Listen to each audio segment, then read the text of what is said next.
We have breaking news. The FBI uncovers more files that shows the scope of the Christians that were targeted. Keeping you informed and engaged, now more than ever. This is Sekulow. We want to hear from you. Share and post your comments or call 1-800-684-3110. And now your host, Logan Sekulow. Welcome to Sekulow. You heard the man. The phone line's open 1-800-684-3110, and people are already calling in. Will, it's pretty crazy. I like it. They were ready. We'll see if that guy gets phone screened out. If he was already not knowing what we were going to talk about, but calling in, we'll see where we're going here today. Now, Could look, be great, though. We'll see. You may remember for the last, couple years now? Yes. We've been talking about the targeting of Christians, specifically Catholics, by the FBI, and now Senator Grassley has sort of blown the roof off of it, if you will, showing that it was not some small, group, as they've told us many times. This was just, and maybe it was accidentally targeting Christians and Catholics. Thousands, at least 1,000. Let's just start there. Let's go minimum of 1,000 FBI agents were assigned to this. So here's the biggest problem, and this is the old political adage that the cover-up is worse than the crime. And what we're seeing here is that Christopher Wray told Congress that this was a single product by a single field office. And we were fighting with then the Biden administration's DOJ and FBI with our FOIA, and we found out that was a lie. He lied to Congress. He said that it was a single field office, single product. I like you said that like Maury Povich. Well, I was trying to channel my inner Maury. Yeah. And it was because we found out through FOIA that it was actually multiple field offices, including Milwaukee and Portland, as well as others, that were working on this together with the goal of it being an FBI document, an FBI kind of doctrine that they would follow in this new way to spy on and target Christians. And then that seemed bad enough. But now Senator Grassley has unveiled more documents that he has obtained from the new FBI that we always have to remind people, because you think we've been saying so many issues with the FBI over the years that you forget that now there's a new team in charge. And even what Kash and Dan Bongino both said, which is there's actually some really good people inside of here that were being controlled by the higher-ups. That's right. But here's the big problem. This was disseminated between analysts in 13 different field offices, agents in 3 different field offices, intelligence analyst, senior intelligence analyst in 3 different field offices. They viewed this product on Sentinel, which is kind of their secure way of passing work product around from the date the product was released on January 24th of 2023 through the day prior to it being leaked. But it was also disseminated through email distribution to more than 1,000 individuals in the FBI on February 2nd, 2023.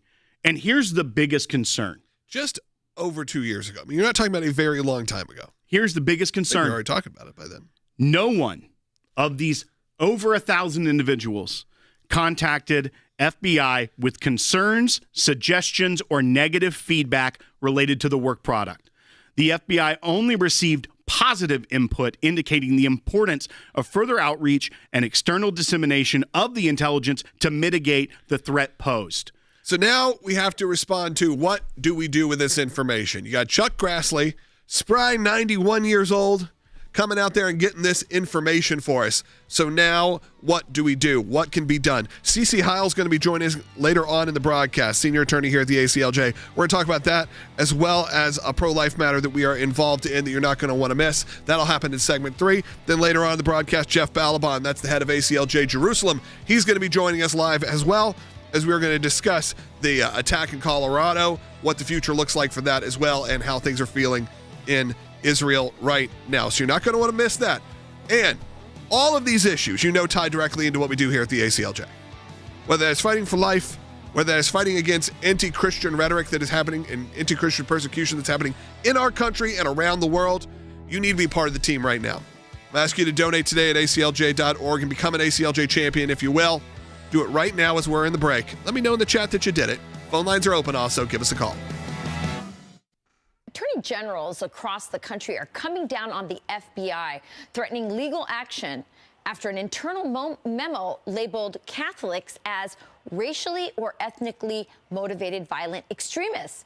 In a letter to the FBI, leaders demanded that the department, quote, desist from investigating and surveilling Americans who have done nothing more than exercise their natural and constitutional right to practice their religion. Meantime, a leaked memo from the FBI field office in Richmond, Virginia, which the FBI has since retracted, warned that so-called radical traditional Catholics could be a threat to national security. What's the difference between a traditional Catholic and a radical traditional Catholic? I'm not an expert on the Catholic orders.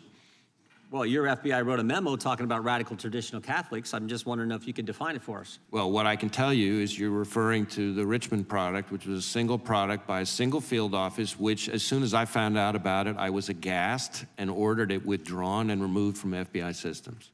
FBI agents did approach a priest and a choir director to ask them to inform on parishioners. So were you lied to when you gave this testimony, or were you lying to Congress? Neither. So your question conflates two different things. There was an investigation of a specific individual who was amassing Molotov cocktails and posting about killing people. And it does not surprise me that there were people who knew that subject in that investigation. Well, first they told us it was just one field office, the Richmond field office. Then we learned that, no, it was bigger than that. It was multiple field offices involved in this attack on pro-life Catholics. And now we learn, as you pointed out, Sean, that the FBI was talking to a priest and a choir director.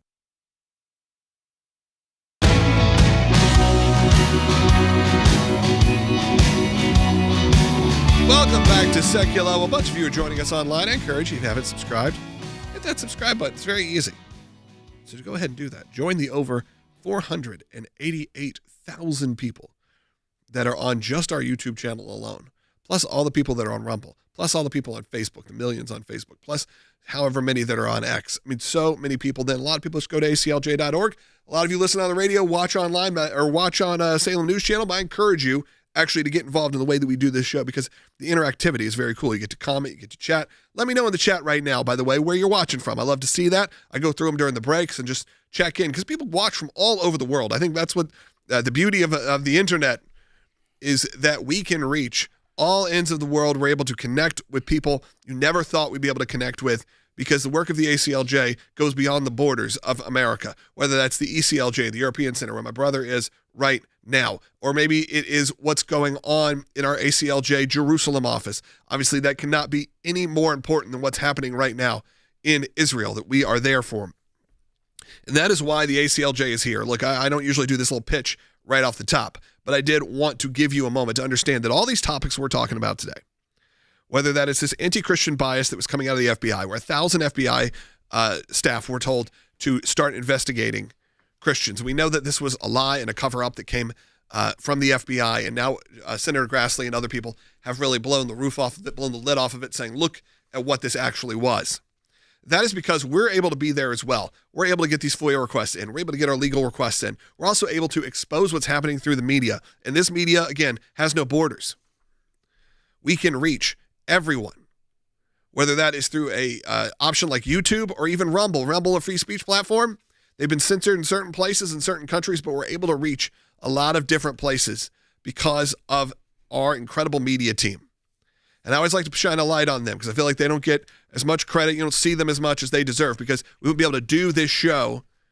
We wouldn't be able to put up all the incredible content we put out without them. And I want to hire the best of the best. I always say that, whether that's our legal team or our media team. We can't do that without you. So I encourage you to become an ACLJ champion today. That's someone that gives on a monthly basis automatically. It's real easy.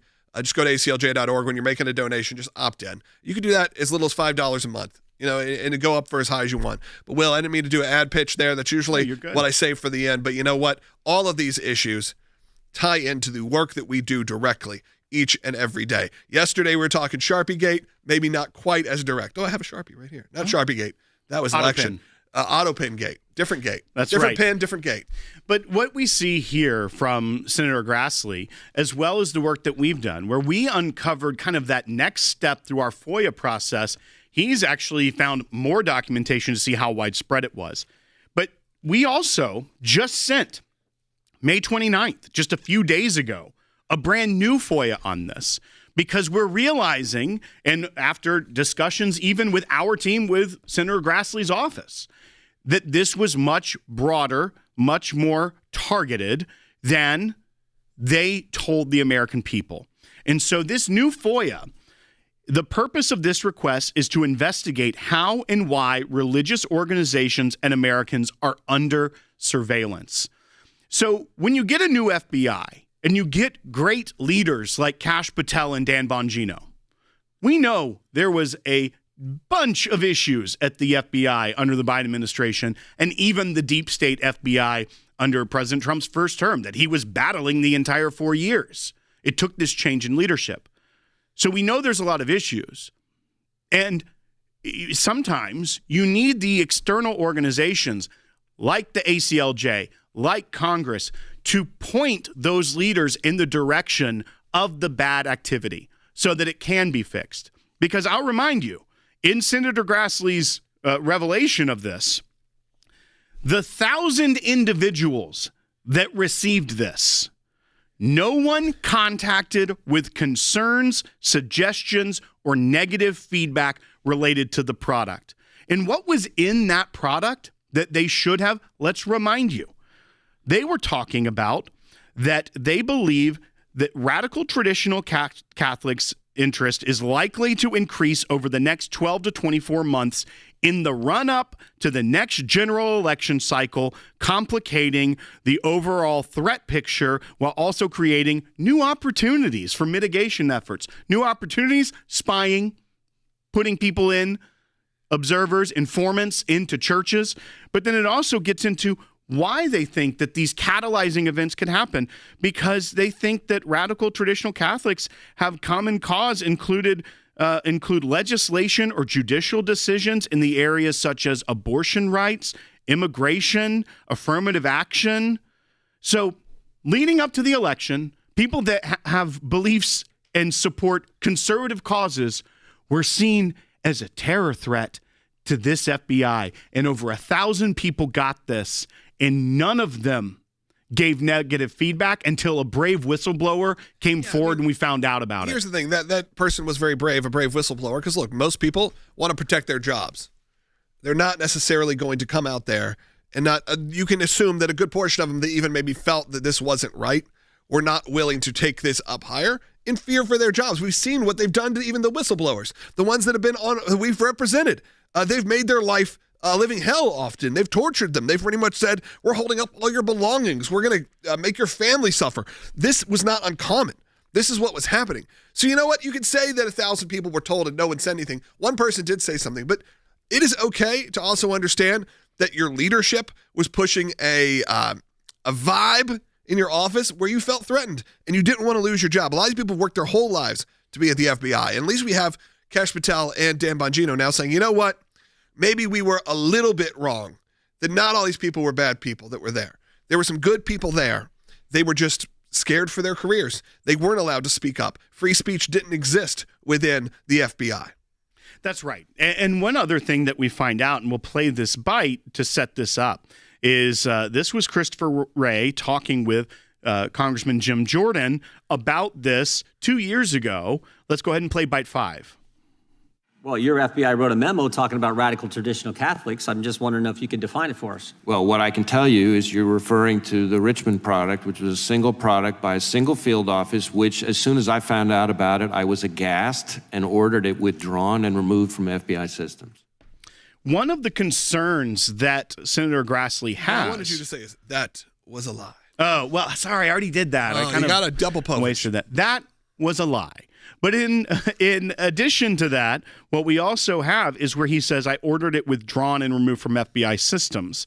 While that was appropriate to mitigate it being used as work product, one of the concerns Senator Grassley has is how it was removed from the systems may have hindered being able to get the information of how it began, because when they took it off, it also took away the spreadsheet that logged who had accessed it, how it originated, and things of that nature. So there is concern that whether on purpose or on trying to quickly cover up that this even existed, that it may have harmed the ability for the new FBI to get to the bottom of the origin of it. And so Senator Grassley has a lot of things that he's asking for them to look into, pointing them in the direction, as well as with our new FOIA. This is how you help guide the leadership to points that are very, very necessary to get to the bottom of, so we can protect the First Amendment, the freedom of association, the freedom of religion in this country that the FBI was targeting with sending in informants, undercover agents, spying on Catholic churches in the lead up to an election. We know that James Comey's FBI interfered with an election, and it looked like there were still bad actors in the FBI that were trying to do the very same thing in the 2024 election. That's right. You gave me an idea, Will. Yeah. I think we need to do like a Maury Povich style show on the deep state. Oh. Where you just sit there with like a card and a what do you call the lie detector? Right. What do you call that? A polygraph. Polygraph test. Yeah. And we wire people up, and then you get to just go at it. That was a lie. I'm not trained in polygraph. Yeah, we can get you there. Okay. There's probably an online course for it. Probably a certificate I can get. Yeah. Or maybe there's a new version. Is there like an AI version that can tell? I see. The problem is I think AI itself lies many times. This is like a Minority Report issue here. I don't like that. Hey, phone lines are open for you. I do want to hear from you. In the next segment, Cece Heil's going to be joining us. We're not only going to be talking about this, but we're talking about some work that the ACLJ is doing, and you're really not going to want to miss it. So stay tuned for that. But we're going to continue this conversation going. We're going to also bring Jeff Balabon on from ACLJ Jerusalem, still continuing the coverage of what happened in Colorado, as well as how that impacts the war in Israel right now. And then we're going to take more calls and comments. So right now is a great time to get in line. If you've ever wanted to be on the air, I encourage you to do it. 1-800-684-3110. That's 1-800-684-3110. Thousands of you are watching online right now. So maybe a few of you got some questions or comments. It's a great time to do it. Give us a call. Again, in the next segment, Cece's going to be joining us, giving us an idea or giving us an update on what the ACLJ is doing. The reason I said idea, Will, someone said, I love that idea, Logan. So you know what, Will? We're going into production. Here we go. That'll be our next fundraising drive. See how it turns out. I think people will get behind it. What do you think? Would you get behind Will doing a Maury Povich? I want to do like a Judge Judy kind of show. You would make a good Judge Judy. I know. And you would make a good Maury Povich. I need some salt and pepper in my hair, I feel like. Oh, it's coming. Yes. It's coming. All right, give us a call. We'll be right back with more on Sekulow, but I'm ready to hear from you. 1-800-684-3110. You look at the media that have been saying the tariff war is going to tank the economy. They found every economist at Yale and Harvard and University of Chicago that is just shocked it's going to ruin the economy and set this fear among the American people. And in reality, and I'm not seeing the headlines everywhere across America that this is happening, but the numbers came out over the weekend that the trade deficit of the U.S. has been cut almost in half. It's down 46% from $162 billion in March to $87 billion in April. So the trade deficit cut in half, as well, because of the trade deficit being cut in half, the second quarter GDP grew. The things that President Trump said he was wanting to happen seem, at least in the short run, to be happening. Trump's first term in office, how did tariffs work out for the U.S. economy back then? Low inflation and economic growth. And to the extent that inflation remains low, with core inflation falling, what will likely happen to mortgage interest rates? Mortgage interest rates will likely come down because I think at some point... You can only hope at this point. The Federal Reserve will have to cut interest rates. Right now, the average 30-year mortgage is still around 6.9%. So that is much too high in light of core inflation, which is going at a rate of 1.2% on an annual basis.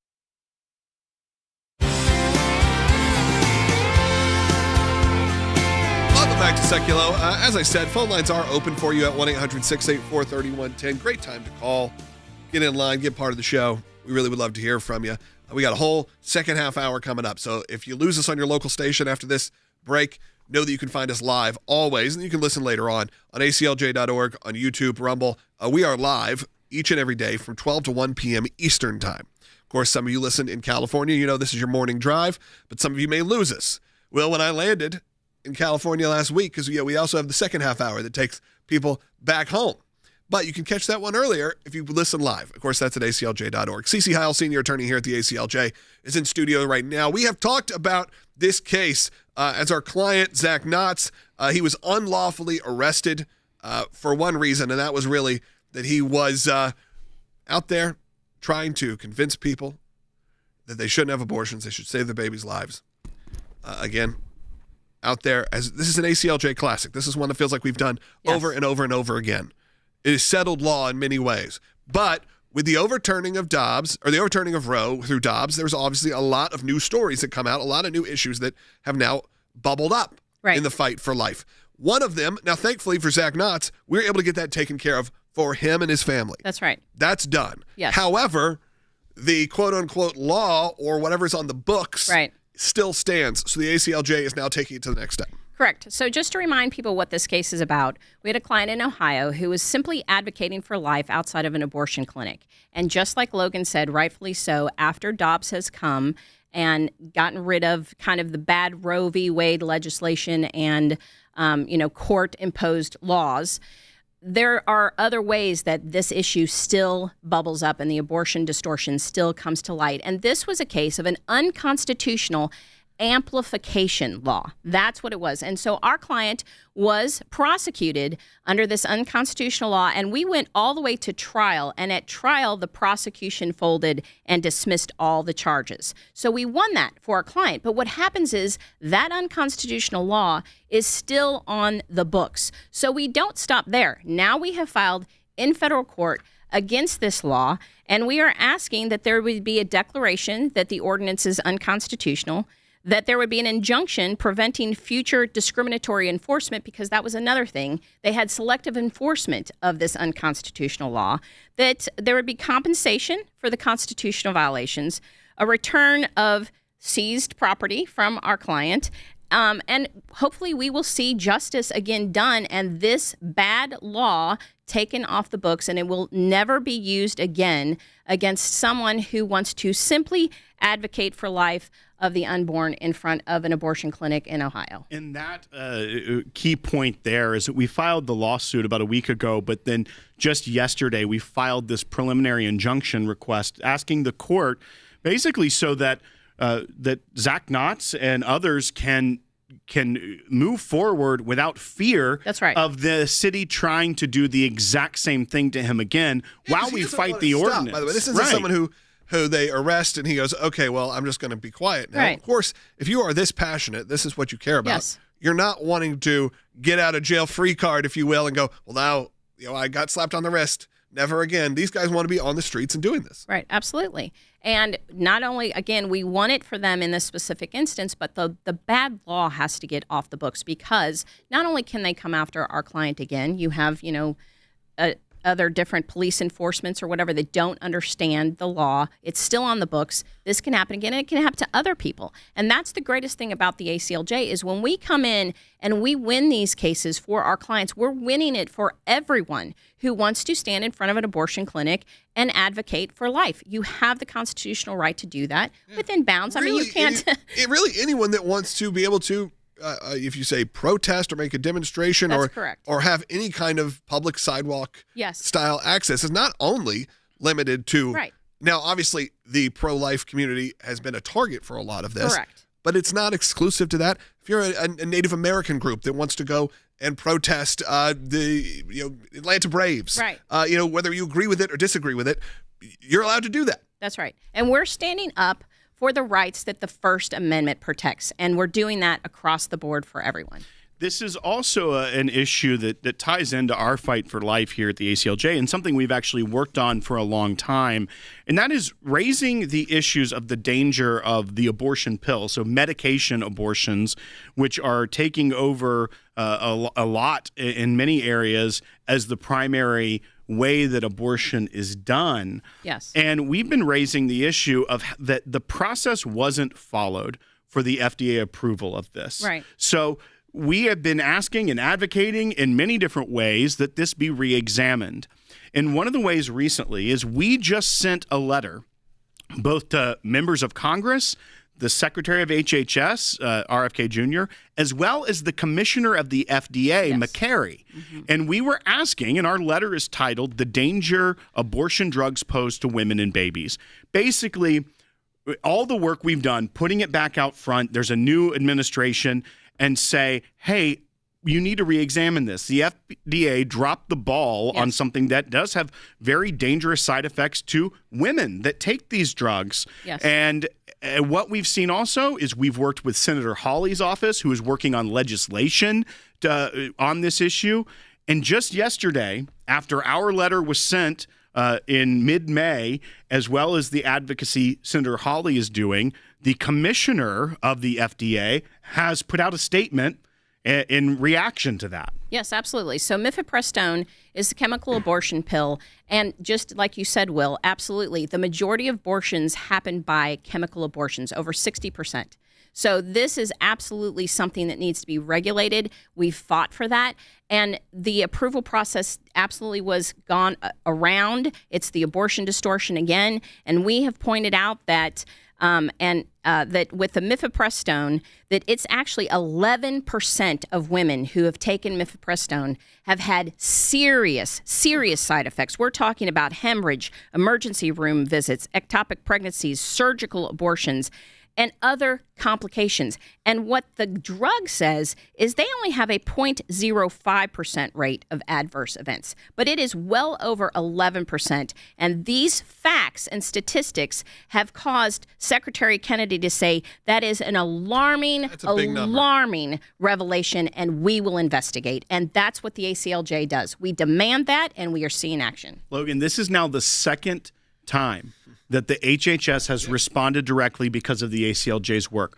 Our advocacy on this, sending the letter to the FDA, which falls under HHS, as well as the investigation HHS has opened into that hospital in New Mexico where our clients were told they were going to have to assist in abortions. HHS is doing it. They're taking action because of what our members are making happen. And you got to give it to RFK and his group here. I mean, this is someone who was taking a lot of flack for being pretty pro-choice, maybe a 100% pro-choice absolutionist, if you will, a couple of years ago. So I think there was obviously a concern that when he was assigned this, that the life issue would not become something they've talked about. But he actually has done what he said he was going to do, took precedence from President Trump, but it seems like his eyes are being a bit opened to this, and you gotta like that, because now you have a group that is actually proceeding and protecting human life, not just the life of the unborn. Like you said, if 11% is having adverse side effects, including death,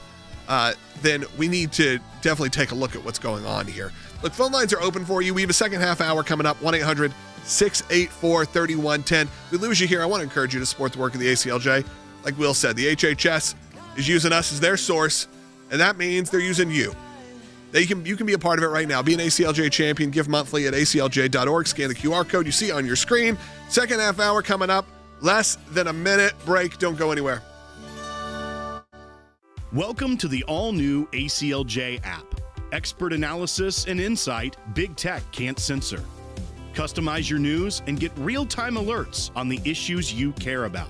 Advocacy is now at your fingertips. Take action, make a difference. Support the causes you care about with just one tap. Be the first to know. Breaking news alerts sent straight to your inbox. Everything you need, all in one place. Stay informed, stay empowered. Download today.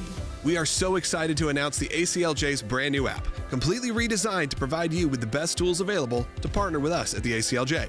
You can watch the daily Sekulow program, Sign the petitions, customize your ACLJ membership experience, donate with the click of a button, and receive up-to-the-minute critical updates that the mainstream media can't censor.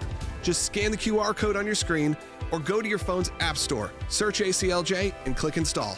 It's that simple. Keeping you informed and engaged, now more than ever. This is Sekulow. And now your host, Logan Sekulow. Welcome to Sekulow, second half hour kicking off. If you're just now joining us, we're going to restate some of the top topics that we have been discussing today. CC Heil just joined us from the ACLJ legal team. Later on, we're going to be heading over to Jeff Balaban, the head of ACLJ Jerusalem, to get an update on the anti-Semitic attacks that happened over in Boulder, Colorado, and also the current state of affairs in Israel. Always good to check in with Jeff to know what is going on. I do encourage you, though, to go listen to that first half hour if you didn't get to. We talked in the last segment about the real health issues that are coming from what you could say the quote-unquote abortion pill, mifepristone, and the alarming new facts that are coming out of the HHS saying that 11% of people who took this medication had serious complications, including life-threatening complications. If you're listening to this, and look, you may be watching this show and going, I don't want to be judged, I don't want that, and we won't. We're actually looking for clients actively. We are looking for people. If you have taken this medication and it has caused significant side effects to you, again, we're not here to judge. We're not here to preach anything to you. But if you want to take action, all you need to do is go to aclj.org/help, fill out a simple form. You're going to be attached to a lawyer, because we know that there's a lot of people this has harmed. And again, you don't have to come at this as now saying you're a pro-life activist. You don't need to come out and say, look, we're just talking about the pure medical issues that are coming from this. So go to aclj.org/help. Again, no pressure, no shame. We're not doing anything like that on you. Phone lines are open at 1-800-684-3110. Of course, we are also talking about the targeting of Christians, specifically what they call radical traditional Catholics, which no one can seem to define. And when you do define it, it just seems like people who are Catholics that believe in the Bible, Catholics that believe in really conservative Christian values, and evangelical Catholics, really. How dare they like the Latin Mass, that they're traditional in some of the rites and liturgies that they even use. But in reality, the entire framing of the memo was about the election. They were concerned that groups like these would be energized, and for unexplained reasons, they tried to turn them into violent domestic extremists instead of just active patriotic Americans.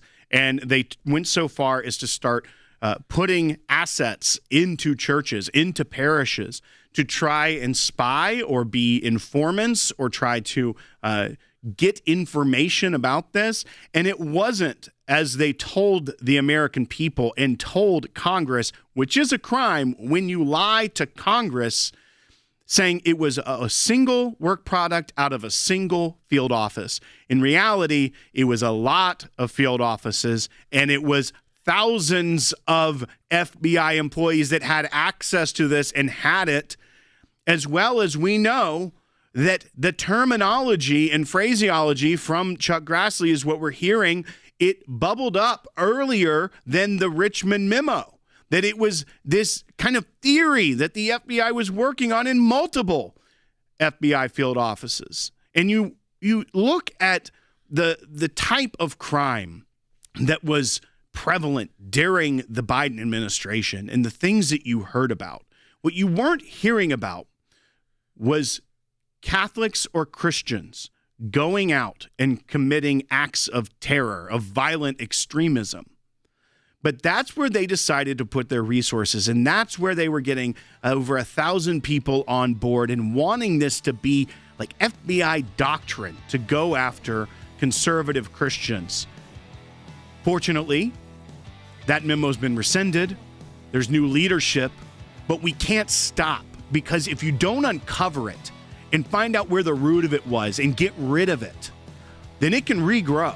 And that's what we're doing. That's why we have our new FOIA out. That's why Senator Grassley is doing this. And that's why you stand with the ACLJ and make this happen. We know that you believe in this as much as we do, that the First Amendment is sacred, and that the FBI doesn't need to be going into churches, spying, trying to figure out how they can get Catholics and Christians and silence their speech. What he said. Give us a call. We'll be back here in just a moment with Jeff Balaban from ACLJ Jerusalem. The wife and 5 children of the man accused in Sunday's violent attack in Colorado are now in custody, and they could soon be deported. Mohammed Solomon is facing dozens of charges, including attempted murder and a federal hate crime, after allegedly using Molotov cocktails on a peaceful group of marchers. This investigation progressing quickly because not only has Mohammed Solomon confessed to his terror plot, he told law enforcement he had planning it for a year and that he'd do it again. He posed as a gardener, actually, here in this courtyard to get near those pro-Israel demonstrators who gathered here every week on Sundays. We're seeing federal officials take swift action, not just against him, but also against his wife and his kids, too.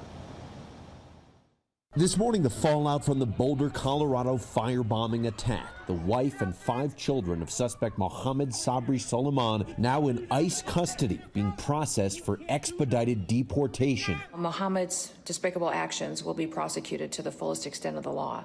But we're also investigating to what extent his family knew about this horrific attack. Solomon told authorities that he purposely waited for his daughter's graduation to carry out his terror attack.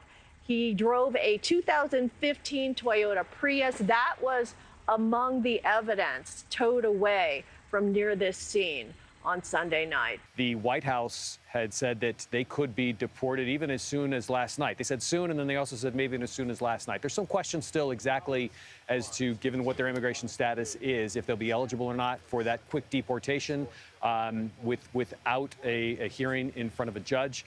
But they are in custody now while FBI and Homeland Security continue to investigate, Errol, what they knew.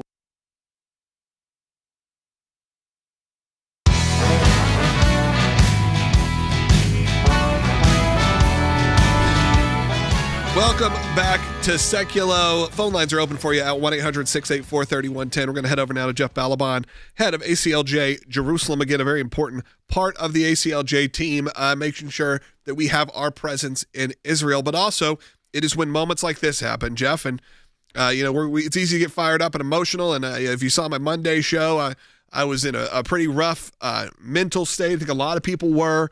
A lot of Jewish community feels this way because there's always this justification. Boulder, Colorado happens. A terrorist attack happens on a peaceful demonstration. People that are out there saying, just release the hostages. Not even political. I even saw Joe Scarborough saying, with Barry Weiss saying, how ridiculous this is where we've gotten. When you have even the liberal news saying, I can't believe that we're going. Because like I said, I sent it to some of my friends. All they would have to respond, Jeff, all they would have to say is, man, it's so horrible. I'm praying for you. Praying for your family, thinking about you guys. But no, I get always a 2-page justification response.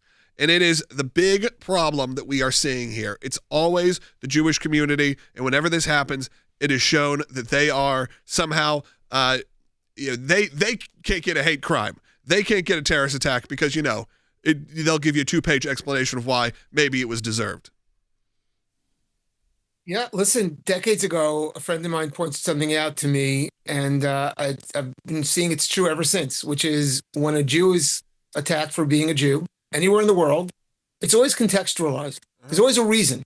In other words, any Jew anywhere is somehow is responsible. I mean, there was this horrific machete attack in New York a few years ago, and they said, well, it's because Orthodox Jews are moving into neighborhoods where they're not welcome, like it's their fault for moving in. Now, when 2 people are murdered in Washington, D.C., or this attack in Boulder, Colorado, the media contextualizes it. There's always a context. It's always because something's going on in Gaza. It's like, no, there's no context.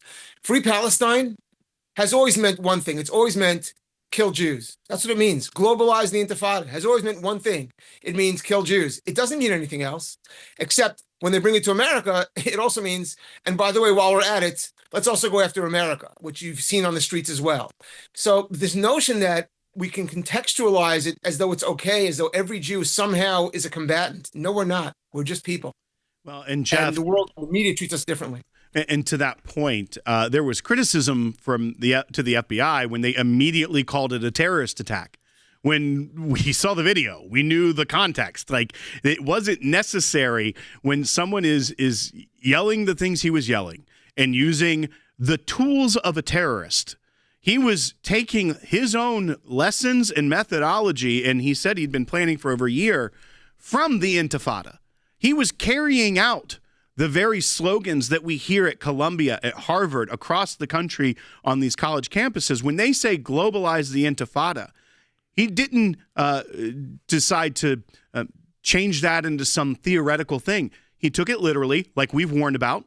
And what did he do? He used the terrorist toolkit of what Intifada means and carried that out in Colorado, of all places.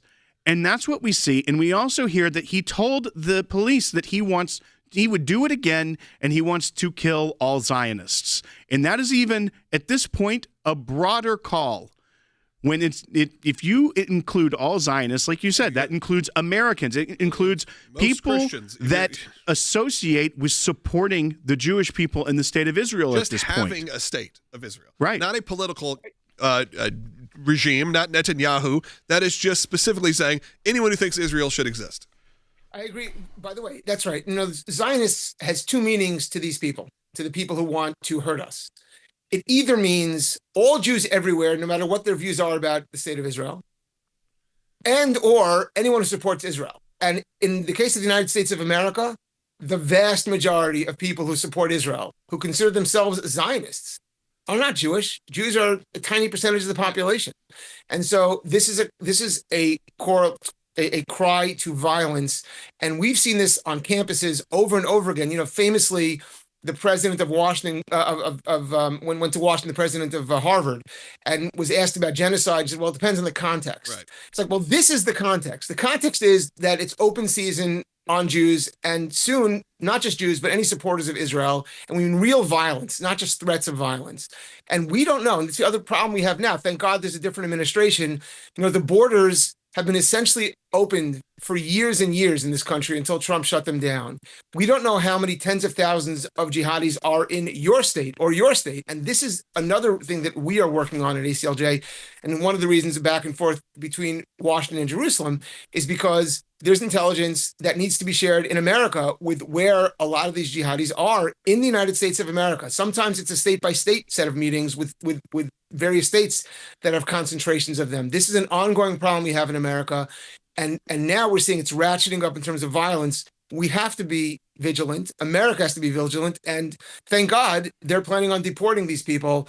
And we have to look further at it in a proactive way to see what the threat is to Americans. Well, and I think to that very point, when people would call conservatives racist for wanting secure borders because we were anti-immigrant, it was the gaslighting of the population that would hear that and believe it.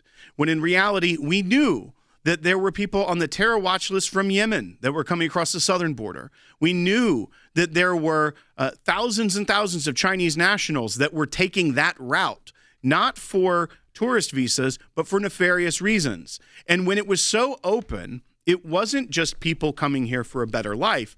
It was people that were able to get in the mix and able to cause jihad or terror or things of this nature, or even the criminal gangs.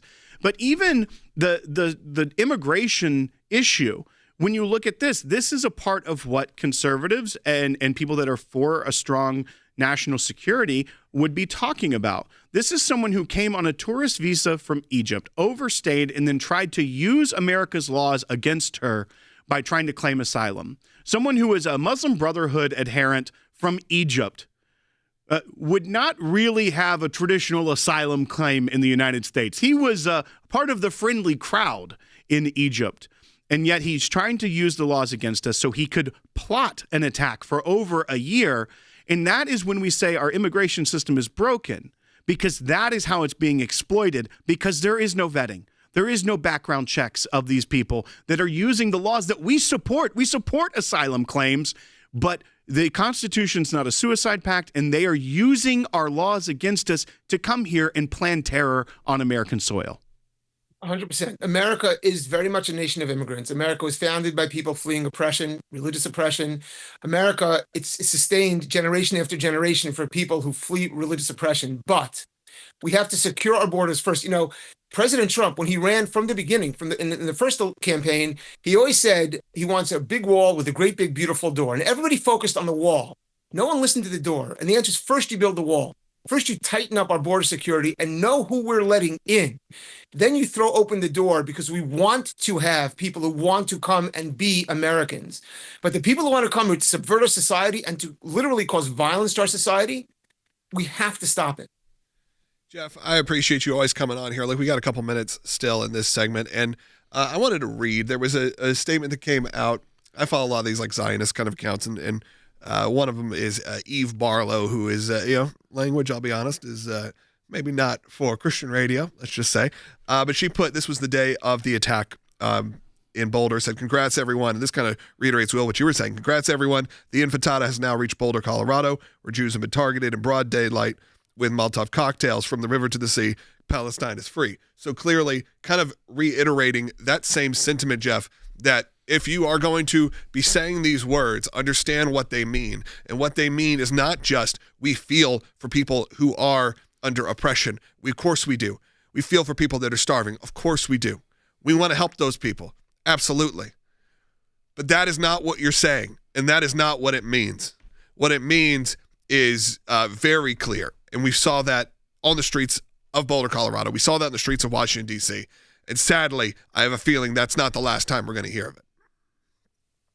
Well, I mean, I pray that you're wrong, but, my heart tells me that you're right, that unless something miraculous happens immediately, there'll be more of these attacks. And it's infected, not just, it comes out of this jihadi mindset that's come here to take advantage of us. But now you see it's affected the left. It's affected the universities where calls for this, globalize the Intifada. We've seen this over and over again in the cases we take when we're advising faculty and students and dealing directly with the universities. They have not yet understood. These are threats. These are incitements to violence and threats to violence. These are not calls for peace or humanitarian aid or anything. This is just violence. And that's why we do the work we do. Jeff, thank you so much for joining us today. And look, we've now heard from Jeff Balaban from ACLJ Jerusalem, from CCIL, one of our senior attorneys. You obviously heard from Will and I. Now I want to hear from you. And I'm looking at our phone banks, and we got a few open lines. You got to have a response to what Jeff's had to say. You should have a response to what CC had to say. These are important issues. What do you think? Also, you can cover whatever's going on in the news. Maybe you have a question or comment for Will and I. We're happy to take it. 1-800-684-3110. And as you hear from Jeff, as you hear from Cece, as you hear from us, you see the work the ACLJ is doing. Not just informing you, letting you know what's going on in the news. Of course, that's part of it. I think that's good. I think we should always be doing that. But also taking big action, whether that's legally, whether that's through the media. We are there on all these issues. It is happening because of people like you who support the works. Go to aclj.org. And like I said, give us a call right now to get on the air.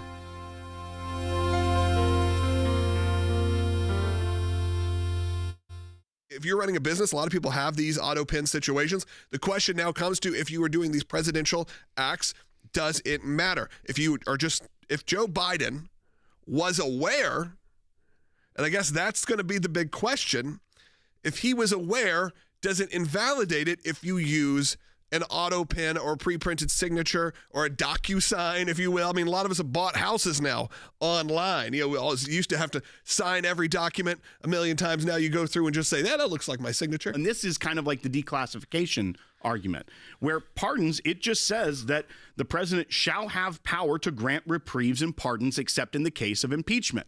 So that doesn't say can sign a pardon in the text of the Constitution. That goes to that broader question. Can pardon. Can a president who has the power to classify just say declassify? That's actually an argument President Trump made about the classified documents issue. I believe so.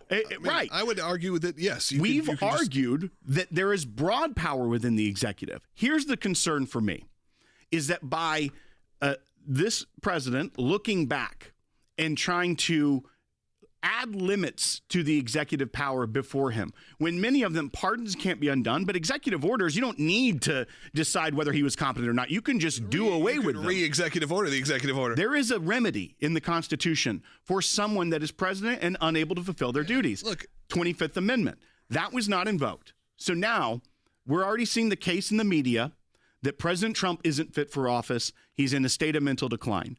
What happens to all the January 6 protesters that were pardoned by President Trump, or the Grassley family that was just pardoned by President Trump?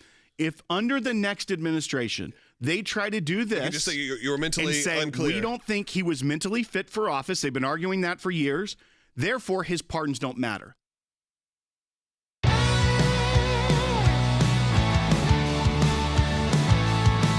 Welcome back to Sekulow. We are going to take your phone calls at 1-800-684-3110. We got a few lines still open, so this is a great time to call. Again, 1-800-684-3110. Let's go ahead and go to Bobby, who's calling in New York.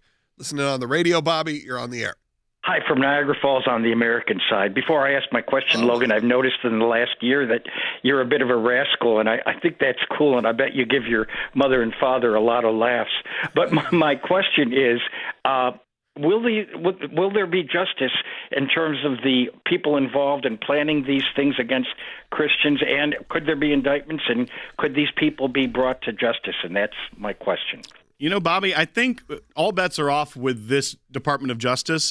They have pursued some investigations that many, I think, previous administrations and attorneys general may just be like, it's in the past, let's overlook it. You think about the investigation into Letitia James, as well as some of the other criminal referrals that have bubbled up. So at this point, I don't know, but I think that it could be something like a criminal referral from Congress against Christopher Wray for lying to Congress. And that is a crime. It is a crime to lie to Congress, but it's not one you see prosecuted very often. And so if a crime isn't prosecuted when it's clearly happened and everyone saw it and there's evidence it was not true, what is the point, or what's the stop for anyone to continue to lie before Congress if when we see these egregious examples and no one is prosecuted for that? I don't know if it will happen, but I think that the Christopher Wray one is the most obvious, I think. The work product, I don't know what statutes specifically criminally may have been broken by doing that. That wouldn't be an area I'd be an expert on, but normally a constitutional violation like that is when you could sue the government to stop it. Now that it has been stopped, it wouldn't be the individual agents that were criminally then charged. So that aspect of it, I don't think it would be the line agents that would have some sort of criminal charges unless there was something blatantly criminally illegal, violating a statute in that nature, not just a constitutional violation which can be remedied and hopefully is remedied at this point by the new administration. Yeah, thank you, Bobby, for calling. And look, Will, I'm a rascal. I like that. I'm a rascal king. Rascal Logan. That's right. I agree. I give my parents a lot of, I'm almost 40 years old. I have children of my own, but I'm still razzing my parents. Yeah, yeah. It's true. All right, let's go to Craig. Thank you for calling on the Niagara Falls side. But Craig in Maryland, you're on the air now. And hey, still, we got enough time. If someone calls in right now, we could probably get one or two more calls. So 1-800-684-3110. Give me a call. Craig, you're on the air. Yes, sir. Just a little bit of pushback on the first segment about law enforcement when the targeting Christians. And I know we hear there's good men and women in law enforcement and the FBI, and there are, but I'm just a little frustrated with there's not enough pushback of people that see the injustice going on within that organization and not saying anything. And I was telling your call taker, I'm kind of reminded of where the Esther's, where the Moseses are, where the people who are standing up, even though it's going to cost them something. Well, they exist. Look, I want to make sure, Craig, we've represented these whistleblowers. They are part of this. But look, I'm talking about the mass majority of people. Doesn't mean they're bad people because they're nervous for their job. A lot of people have been working, and a lot of may be hopeful, by the way, that a administration change will come and these kind of things will get exposed.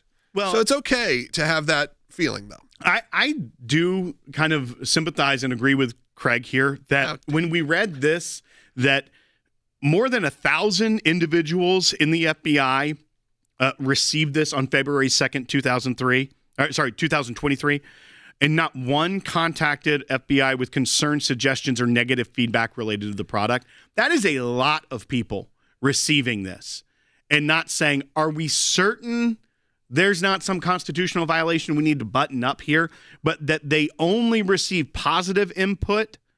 That is concerning, Craig. And I think that is why you hear from Dan Bongino and you hear from Kash Patel that it's been taking a while because they're having to get the right people for this reform team in, and then they can start reforming it. But that's a big concern to me because we do know the whistleblowers exist. We do know that the line agents that do good work exist. We know that clients of the ACLJ have had personal cost, large personal cost for doing the right thing. Large personal cost meaning, by the way, a financial ruin.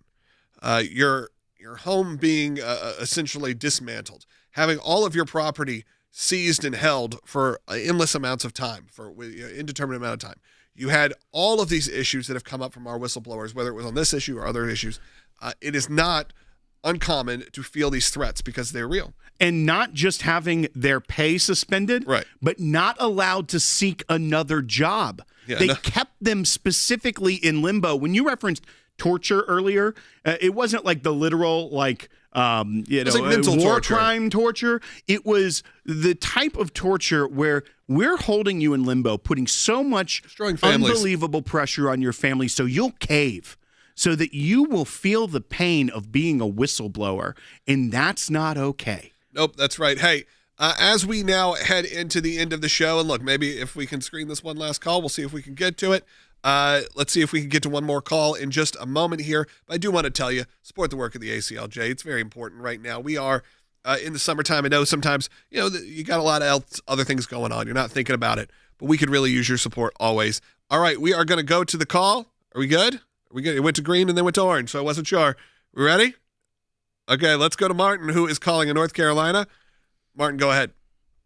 Yes, Will had mentioned a couple of times before in the caller just before the last one about accountability for the things going, and I think we really need to pursue accountability because who is or what committee or what people are involved with making these decisions that the Christian church is terrorist, even going to begs to differ or begs to bring to mind that how did the military decide that pro-lifers were terrorists? Martin, this is actually one of the things that we are working on right now is to not only just expose that it happened, but now get to that origin story. That's right. So, one, we know that Senator Grassley is saying he is urging Director Patel to continue producing records related to the Richmond memo's origins, as well as former FBI Director Wray's misleading and obstructive response to the Grassley oversight of the memo. But also, the ACLJ is not just waiting around as well. We just sent out a new FOIA on May 29th.